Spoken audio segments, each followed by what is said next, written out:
তৈলাক্ত ত্বকের দেখাশোনায় ভুল করলে সমস্যা তাতে কমার বদলে আরো বাড়ে। তৈলাক্ত ত্বক হলে তাই পরিচর্যার বাড়তি নজর দেওয়া জরুরি। যত্ন নিতে গিয়ে অনেকেই নানা ভুল করে ফেলেন। সেই ছোটখাটো ভুলেই ত্বকের সমস্যা বাড়তে থাকে। শীতে তৈলাক্ত ত্বকের বাড়তি খেয়াল রাখতে হবে, তাই জেনে নিতে হবে কোন ভুলগুলো করলে সমস্যা হতে পারে।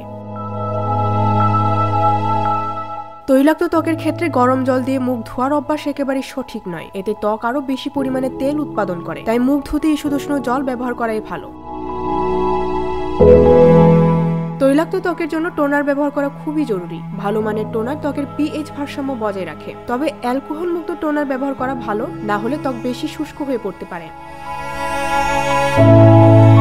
তৈলাক্ত ত্বকের পরিচর্যার এসেনশিয়াল অয়েল ব্যবহার না করার প্রবণতা বেশি লক্ষ্য করা যায়। তৈলাক্ত ত্বকের পিএইচ ভারসাম্য ঠিক রাখতে হুহুবো অয়েল, ল্যাভেন্ডার অয়েল, রোজমেরি অয়েলের মতো ত্বক বান্ধব উপাদানগুলো ব্যবহার করা প্রয়োজন।